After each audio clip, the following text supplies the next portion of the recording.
Hi everybody, it's Raina. I hope everybody's well and nobody has COVID or anything. COVID may be gone. I feel like it's gone. I feel like mostly we've developed herd immunity, and I hope the lighting's okay on this. I'm seeing things kind of dark, but anyway, I hope everybody's well. And this is Memorial Day, so I wish you a good Memorial Day. We can't say happy because it's really not a happy day. It's a day of remembrance. And anyway, I had a few visions and messages and things like that. They're kind of chopped up, so I might just put them in one video. Um, if you remember, the well, the the prediction I had about this Texas school shooting in Uvalde, that was a definite yes. Because this was on a Thursday that I had it, and um, Thursday morning, I believe, and it was something was going to happen the following Tuesday afternoon, and it was going to be important. And my angel brought the message, and it was very, very important, and it still is because it's hopefully going to change laws. And so anyway, that was predictable. The second thing is about Summer.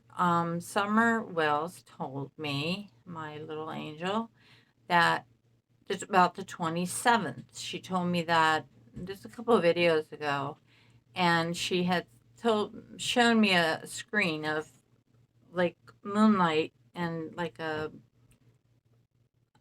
sky, a picture of the sky, but it was like in a theater, and there was like a curtain, and there were pinholes in the curtain, so it would look like stars.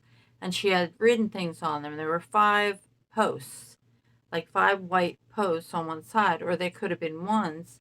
And there were other numbers and things on there too. And I wondered if something, I couldn't figure out what the five was. And there were also numbers like there was a one and a zero, a three and a four. And I still really haven't figured out what that is. They were might be road markers or something. But she said she put the word moon. She showed me the word moon written out in beautiful font. Allison. At the time, I believe they were maybe they were checking out Allison's story. It has something to do with Hunter. I know there's always something going on behind the scenes with Allison and Hunter, and because I know that Hunter was involved. He helped with the cover up, and he knew certain things, and he must have told his mother, of course. And the three women, the mother, the grandmother, and the great grandmother, seemed to know things that they nobody else really would have known. But anyway, so and she also showed me the five um, ones. They were beautiful in white, like whitewash. And but anyway, and then she told me 27. She said the 27th, like 27th, and her voice, her little girl voice, and I said the 27th, and she said, "Yep, the 27th." So I waited, and nothing happened on April 27th, and I thought, okay, well, it doesn't seem like anything's going to happen on May 27th, but on May 27th, um, this was the other night. I didn't get a chance to post. We've been working a lot on the garden. And when I came out all hot and sweaty and dirty and everything, I'm sneezing off like crazy. I also got these little itchy things. I must have hit something in the grass. But anyway, on the 27th, the evening, I thought, oh, nothing's going to happen now. It must be maybe it's June 27th or July. So I was looking at my phone where I usually watch my news and everything because it's comfortable. I can lay back in my bed. And there was a story on, and all of a sudden I felt Summer's presence so strong in front of the the phone. Like I felt her so close to me and it came in so strong. It usually does when it's summer. She has a very strong spirit and she came in so strong and so like and I felt her like it she just came in like a lion and I um I just I felt like her I felt like I could see her body where she was. She's in I believe she's in a well, but I could see earth being disturbed. Like she was being like somebody was had found her remains and were removing her remains or something was going on. She was being moved around. Like something was happening. And she was disturbed and her body was disturbed and she was upset. And this whole I felt all this emotion with her. And I tried to hold on to it, but it only lasted about a minute and I could see the earth moving and I could see even I know where she is, but when I see her up top side and I see it night and I see the earth moving and I know she's something's going on. Anyway, I came out and I couldn't get her back and it was like she was gone. The absence of summer because she came in so strong. So anyway, I thought did somebody find her? Like, did they move her again? Because I kind of think they moved her one time during the last the aqua search or the last search team. I think they moved her, and they did find the dog's remains, and that was think I think before John went to jail. Anyway, because I really I got a lot of visions and indications that they had found something. Anyway, it was very tumultuous, the feeling like somebody had found her or moved her. It was just, really intense.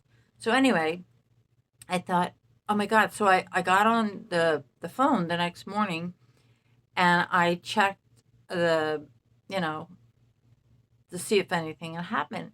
And suddenly I see that Jose Roman, the friend of the family, had died.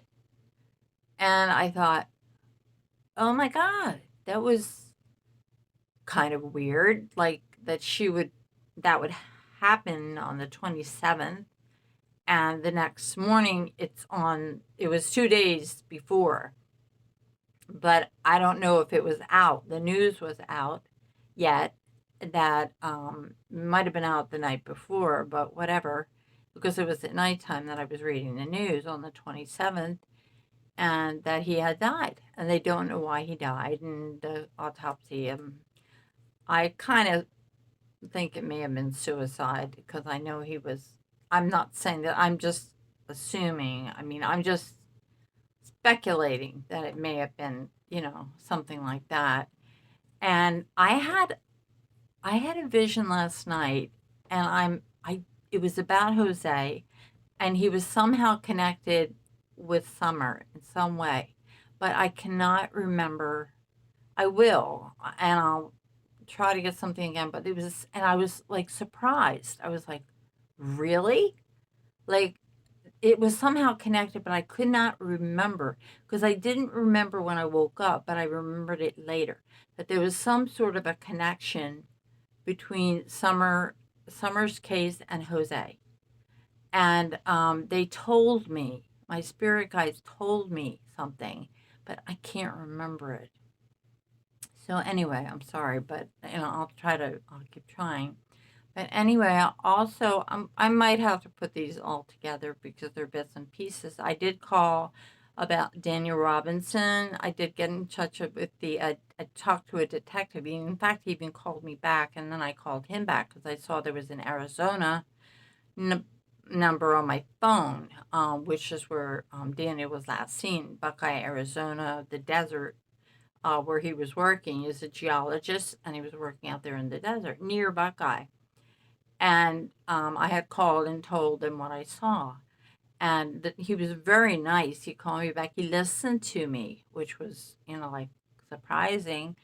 And he asked me questions, and I told him exactly what I saw. And he said he would get back to me. And so I'm working, I'm meditating to Daniel.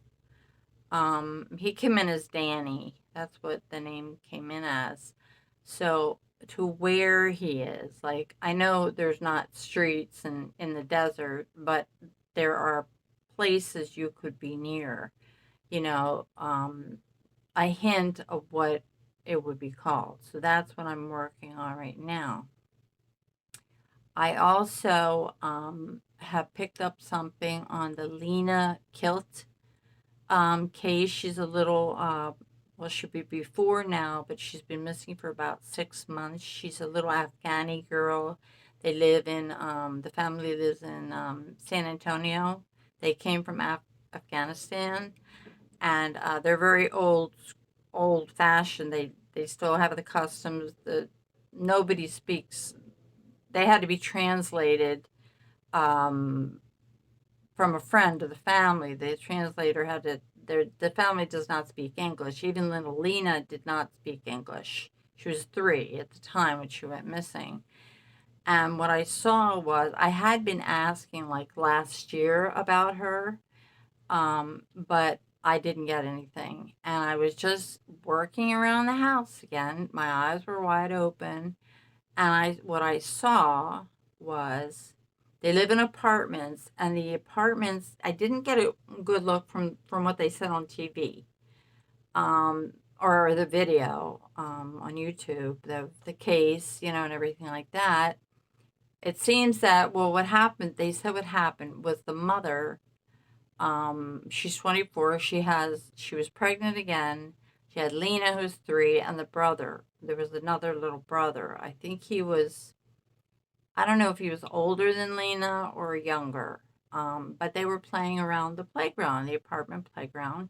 There was a little playground for the children, and there was a gazebo, and then the apartment complexes.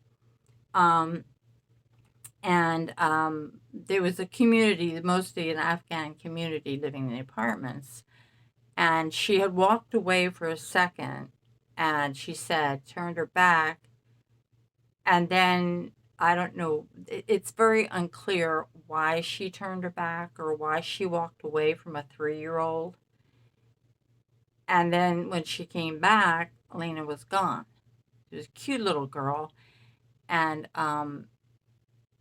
the little boy was still there, and she went around to the apartments, and she tried to. They had relatives too there, and nobody had seen her. So anyway, I always kind of felt suspicious about the mother, like the mother's story, and the mother wouldn't speak on camera because it's against the customs. If that were my child, I don't care what custom I had. I would speak on camera, but it's their custom. And the mother was so sad, so sad, so sad. Everything, that's what was translated from the interpreter. And the father got the story from the mother, who got the story from the interpreter, it went to the police, and they couldn't find her. So they dredged all the ponds and the creeks and everything to try to find her. So they haven't found her. So anyway, what I saw was I saw I was standing in front of the apartments, and there were apartments to my right, and it was like one apartment that I was looking at was a courtyard apartment. It was like a U shape, like there were apartments on this side, and then the other side, and you would stand in front, and there was one on the fourth side, which would make a box. It was all open, and you would walk in to the I think it was 3 stories tall, the apartments, and you would walk in and go to your apartment. There were balconies and a little tiny courtyard in the middle with some trees. I think this is what I saw. I saw the apartment building like that, There was a courtyard, and Lena was standing in, like, to my left, and she was closer to me, and she had one of those little, I don't know what they're called, the things they wear over their heads. It was not over her face. It was not like a burqa. It was, and she was in red. And I later found out red was her favorite color. And she just looked, she just was holding her hands like this, and she was looking at me. And I saw in front of the apartment building, on the furthest side from me, which would have been if you were standing in front of the courtyard, you would look to your left, and it was kind of, it it was hovering around the first and second floor apartment. It was at it.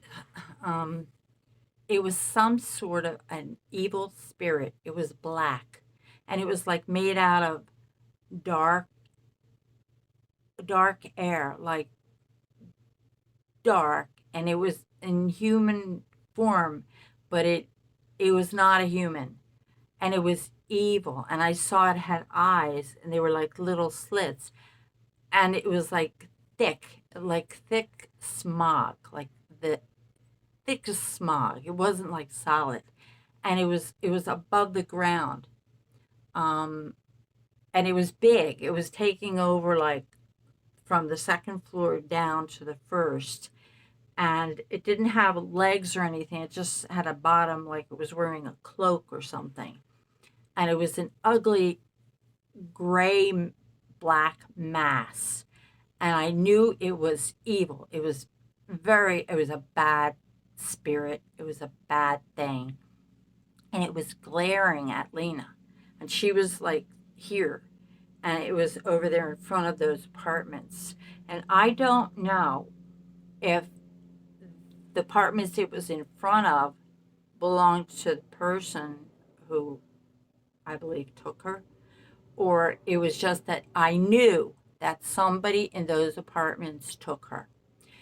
And I also, then I was watching it, then I was taken a little ways in the picture, in the vision, to the lower side, and the word mother came up. It was in, like, broken up white, but it was still visible. It said mother.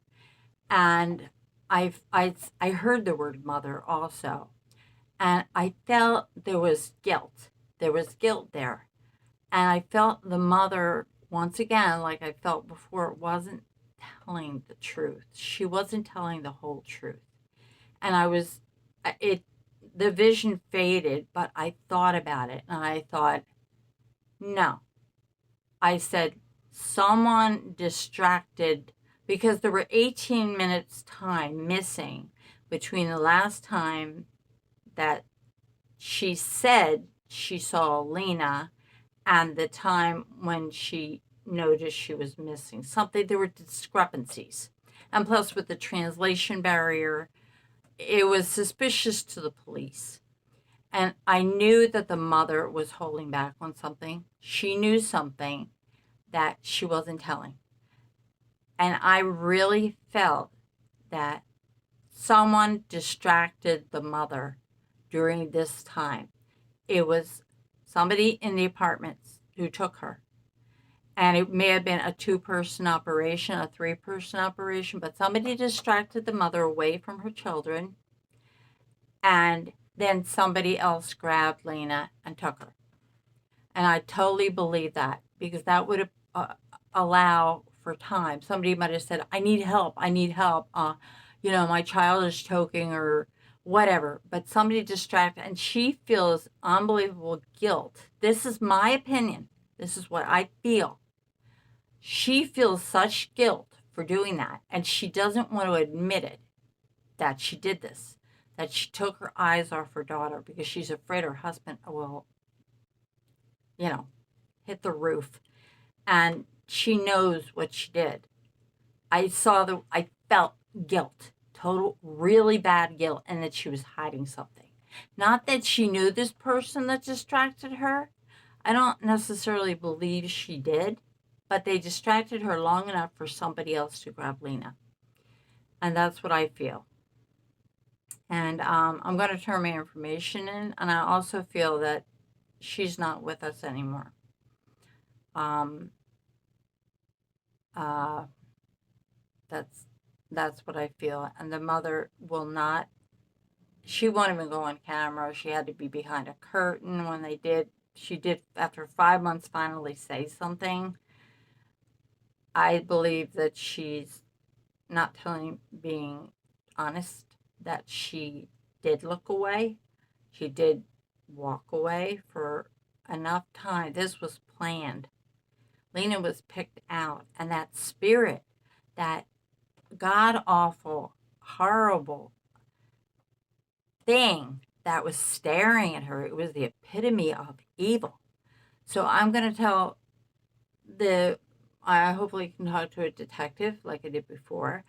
I can say, I would say, I don't know if the people who took her were in the apartments in front of where the thing was hovering, or it was, and I believe there is a courtyard there. They didn't show much of it, like, but I believe there is a courtyard there or something like it.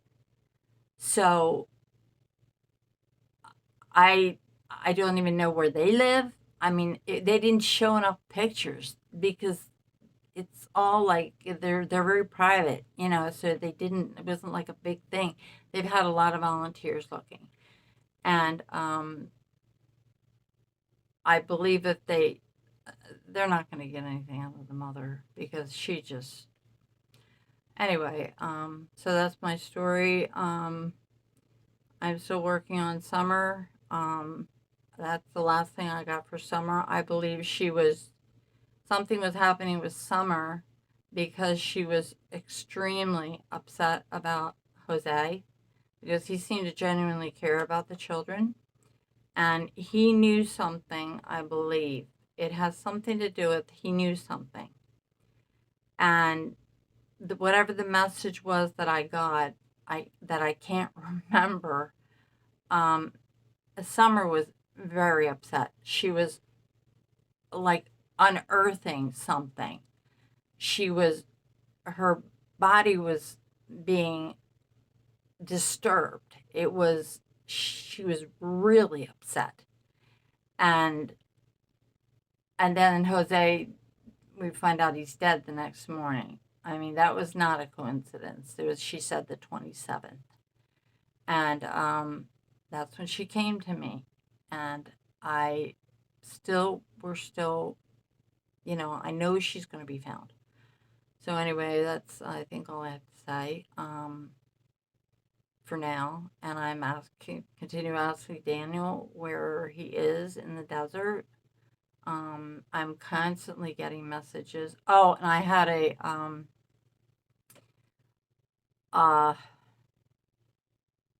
well, I also had a vision of, I guess everybody can probably tell what this is about. I was doing the wash at my Tante Helen's house. We're Prussian, so we call her Aunt Tante. It's German and Prussian and Nordic. And so I was at my Tante Helen's house, but she's passed, and I was doing the wash. And it was a big load in the washing machine, and my sister was there, my twin. And I was starting to take the clothes out of the washer. And I got down to the bottom, and I saw there was a top sheet and a bottom sheet from the bed. And I took them out, both of them, and I saw they were like the last items at the bottom, that they were flags. Like, they weren't as big as normally a sheet would be, but they were flags. They had pictures of the American flag on them. And they were so thin, they worn so thin, and they had cuts, both of them, in the same spot in the middle of the flag.